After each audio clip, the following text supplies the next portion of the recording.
दूसरा वो क्वेश्चन था उनका कि नौजवान आशिक रसूल कैसे बन सकते हैं। ये भी बड़ा लंबा जवाब है, मेरे बयानात आप सुन लें। पहले तो इश्क रसूल किसे कहते हैं, इसके तकाज़े क्या हैं, ये सब देखना होगा। खाली नात में बैठ के झूम लें, ये इश्क रसूल नहीं है कि सारी रात आप नात खानी में बैठे रहे, सुबह फजर की नमाज़ आपने क़ज़ा कर ली, उसके बाद आप लड़कियों से दोस्ती भी कर रहे हैं, उसके बाद आप हराम भी कमा रहे हैं, मुँह से गालियाँ निकल रही हैं, बूढ़े माँ बाप के सीने पर चढ़ के उनको कमज़ोरियों का एहसास भी दिलाया जा रहा है, आप लोगों का मजाक भी उड़ा रहे हैं, और फिर अगली रात फिर किसी महफिल नात में बैठ कर आंसू बहा रहे हैं और कह रहे हैं हम तो आशिक रसूल हैं। या किसी ने कोई गुस्ताखी की तो आपने 2-3 साइन बोर्ड वगैरह तोड़ दिए और कहा कि मैं कितना आशिक रसूल हूँ।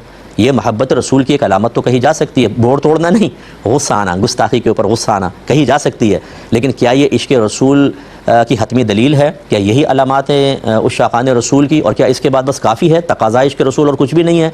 ये गलत चीज़ होती है। तो इल्म हासिल करना बहुत ज़रूरी है। मेरी स्पीचेज़ आप सुन लें, यूट्यूब पे काफ़ी डली हुई हैं, उनको ज़रा गौर करें, उसमें काफ़ी तफसील से मैंने इन बातों को बयान किया है। एक ही कहते हैं कि बहैसियत तालिब इल्म मुझे इस्लाह मुआशरा के लिए क्या करना चाहिए। देखिए, इस्लाह मुआशरा के लिए सबसे पहले ज़रूरी चीज़ है आपको इस्लाह का मतलब आना चाहिए। इस्लाह का मतलब होता है फ़साद का दूर करना। इसके लिए इल्म दीन चाहिए। आप कुरान हदीस का इल्म सीखिए, मसलन आलिम बने, आप मुफ्ती बने, या कम अज़ कम फ़र्ज़ उलूम आप सीखें। इसके बाद उसके तकाज़े के मुताबिक अमल करें और इस्तिक़ामत से अमल करें, और फिर लोगों को अहसन तरीक़े से दीन की तरफ बुलाएँ। ये तमाम चीज़ें, फिर उसमें इखलास भी होना चाहिए, अल्लाह की रज़ा होनी चाहिए, एहसास ज़िम्मेदारी होना चाहिए, तब कहीं जाकर ऐसा होता है। अब इनमें भी हर एक पॉइंट की कुछ तफासील हैं जो हर शख्स फ़ौरन सुनते ही नहीं समझ पाएगा। इसका मतलब ये है कि आपको पहले इल्म दीन स्टेप ही उठा लें। सबसे पहले आप बुनियादी उलूम दीनिया सीखें। आप माशरे में जो होता देख रहे हैं, आपको पता होना चाहिए ये हलाल हो रहा है, ये हराम है, ये जायज़ है, ये नाजायज़ है। सामने वाले ने जो बोला है, इतना इसका बात का हिस्सा जायज़, इतना नाजायज़। ये जो सोच रहा है, अपनी सोच बता रहा है, मैं यूँ सोचता हूँ, ये इसका सोचना इतना जायज़, इतना नाजायज़। ये जो देख रहा है, इतना जायज़, इतना नाजायज़। जिस ज़रिए से कमा रहा है, इतना जायज़, इतना नाजायज़।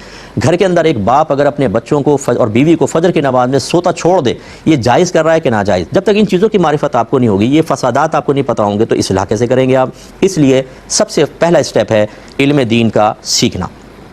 ये कहते हैं कि मैंने इरादा किया था कि जब मेरी जॉब लग जाएगी तो हर माह 1000 रुपये मस्जिद में दिया करूँगा, लेकिन अब मेरी हालत ऐसी नहीं है कि मैं नहीं दे सकता हूँ, तो क्या ये 1000 रुपये देना लाजिम है? पहली बात तो ये पूछी इन्होंने। देखिए, अगर तो आपने मन्नत मानी थी, यानी बाकायदा अल्फाज से जिक्र कर दिया था कि अल्लाह ताला, अगर मेरी जॉब लग गई तो मैं 1000 रुपये हर माह मस्जिद में दिया करूँगा, इतनी आवाज़ से आपने के कान सुन लेते कहा, तो फिर ये मन्नत थी, आपको देना था 1000 रुपये। लेकिन उसमें मखसूस मस्जिद कोई ज़रूरी नहीं, कहीं पर भी आप दूसरी मसाजिद में भी दे सकते थे, लेकिन देना था। लेकिन अगर सिर्फ दिल में इरादा किया था, सिर्फ दिल में इरादा था, ज़बान से कुछ भी नहीं कहा, तो इसको पूरा करना मुस्तहब ज़रूर है, अफजल है कि आपने इरादा तो किया था, लेकिन कोई वाजिब नहीं है। अगर आप पूरा नहीं करेंगे तो गुनाहगार नहीं होंगे। और इन्होंने कहा कि मैं क्या किसी और मुस्तहब काम में ये पैसा सर्फ कर सकता हूँ, यानी अच्छे काम में, मस्जिद में ना दूँ? देखिए, जब आपने मस्जिद का इरादा किया तो मस्जिद में ही दें, यही बेहतर है।